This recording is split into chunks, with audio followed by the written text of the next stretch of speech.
Working at the Wellesley Centers for Women has made my life closer to the life that I always hoped I could have than anything else I can imagine. I was trying to find a way to work on the issues that I cared about, and I think everyone at the center felt that way. They wanted to work for social justice, equal rights, educational equity. I feel like they have my back. I feel like they're like, go Linda, keep uplifting what we have been doing here. WCW has had a huge influence on me, both personally and professionally. I was a graduate student in the 1990s. After using the work of WCW as part of my dissertation and other graduate research, had a huge desire to find my way into WCW. I know that the Wellesley Centers for Women has changed my life, has made my life better, has made the lives of people I love and care for better. In 1974, the women's movement was in full swing. Academic institutions were forced to realize that they had often left women out of the curriculum, that women hadn't been as involved in research, and women, particularly feminists inside the academy, decided that it was time to do something about that. So there were a number of colleges and universities that formed women and gender-focused research institutes during that time, and Wellesley College was one of them. And over time, we became the largest and one of the most active women and gender-focused research institutes in the world. And I really credit President Barbara Newell to think about placing such a women and gender-focused research institute at Wellesley, where we really could crank out that data that would support our sisters in the field. It was an exciting time. One had a sense of absolutely the world, all the doors were opening up simultaneously. There was a chance to really talk about every soul's development to their full potential. The real chance to have choices. Wellesley was already well known for producing women leaders, and to add research into that powerful formula for social change was actually one of the most important things that the Wellesley Center for Research on Women did. What we want is a world where everyone has the possibility to make their own choices and to follow their own best instincts and do the work that they love. And I think that for the vast majority of people here, it was a work of passion and love. It was wonderful. I loved it. We are most interested in seeing our work impact the world outside. Yeah, I'm really proud to add to the work of WCW through NIOS, through the National Institute on Out of School Time. NIOS came to be in 1978, and it specifically came out of the need for care for children when they were leaving school. Women had returned back to the out-of-house workforce, and so now families were really struggling with what's going to happen with the kids after school. So NIOS looked at ways to develop standards, looked at issues like credentialing for people working in the field, looked at issues related to building program quality, did a ton of work around thinking about what are the kind of outcomes that youth can experience as part of participation in these sort of programs. One of the things that really makes the Wellesley Centers for Women unique is the fact that we put research in action by taking it off the shelf, out of the academic journal, and putting it into the hands of people who are making change.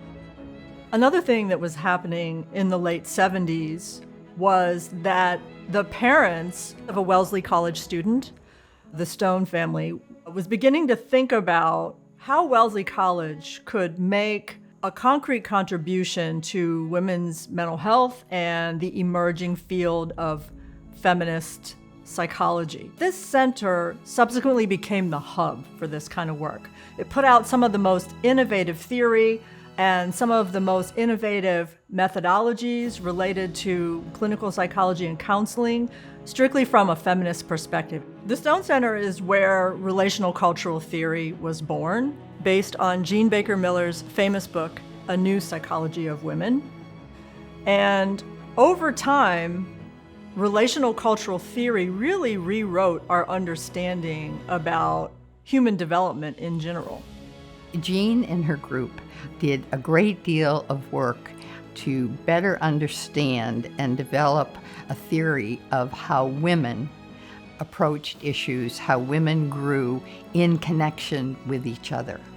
In the mid-1990s, when the college decided to administratively merge the Wellesley Center for Research on Women and the Stone Center into one entity, they were doing so based on the foundation that both centers were doing incredibly influential work related to the lives of women, children, youth, families, and gender.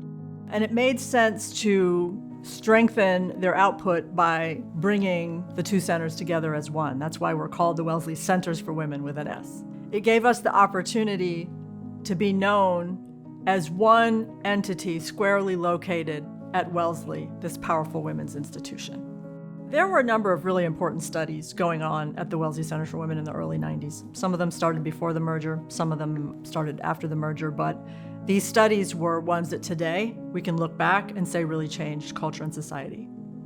One of them is the NICHD study of early child care. It was a critical key question and issue for everyone, because how can women join the workforce? How can they get equal pay? How can they move ahead if their children are at home needing their care? That was a very important question from the very beginning at the centers, and the results were quite clear. As long as the child was in a setting that was reasonably good, it did not have any negative effects. That made front page headlines. Another important study was a study of women on corporate boards. That study found that when you have a board that's made up of majority men, if you add one woman, that woman becomes a token. If you add two women, the two women get confused with each other. But if you add three women become a constituency and really make a difference in how the board functions. We also had some really important action projects. One of them is the formation of the National Seed Project, which stands for Seeking Educational Equity and Diversity. And this work came out of the, as I'll call it, the theory lab of Peggy McIntosh. Peggy McIntosh's work is, of course, central to much of the thinking at the centers and around the world now in terms of the privilege that white skin bestows upon people who have it, and the obliviousness of those people to that privilege and what it makes easy for them. Another important study was conducted by Dr. Nan Stein, who more or less made the discovery that sexual harassment occurs in K through 12 schools. So today, we have the Me Too movement, but we can trace that back to work that the Wellesley Centers for Women was doing. I think that perhaps sometimes today, people tend to think that all the really important questions about women and girls and their education and their experiences have probably been answered. When you look carefully at the world today, you see that many things have changed, and the digital revolution is certainly one of them. I launched the Youth Media and Wellbeing Research Lab in 2018. Our lab especially focused on social technologies and adolescent development. We focus especially on middle school youth, which is like the critical time for young people to have their first phone and signing up for their first social media sites. So our lab has ventured into the action part of the research that WCW is known for.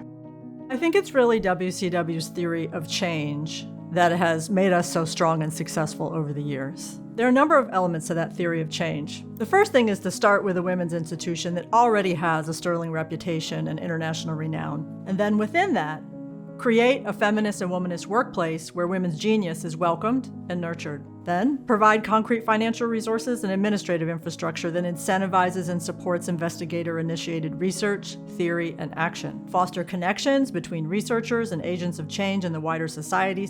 Maintain a diverse and welcoming workplace in which people of all genders and backgrounds have the opportunity to contribute in culturally authentic ways to discussions about how to advance gender equality, social justice, and human well-being. And finally, keep evolving with the times. As women's movements grow and evolve, as social justice issues emerge and effloresce, so must we shift and advance, always keeping human well-being, the well-being of all people, of all genders, ages, backgrounds, and abilities as our North Star.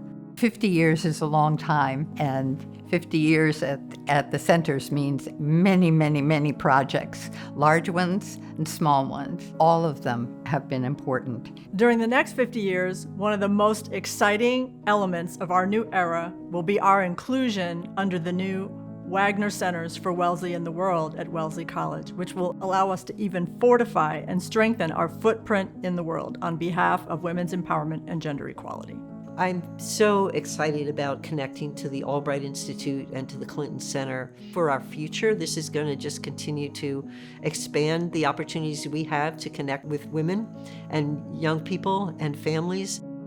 Over the years, we've touched millions of lives. Knowing that because we exist, the lives of so many women, girls, children, youth, families, people from all backgrounds are better on a day-to-day basis in ways that they probably can't even name because of the work we did over these 50 years. That gives me a tremendous feeling of pride, but also a deep sense of gratitude for all the people who did the work. And to all those who have supported WCW over the years, I can say that you've been our lifeblood and that you've offered a very important contribution to the equation of social change that we have been able to make possible through our research, theory, and action work. This journey couldn't have been possible without you. Thank you.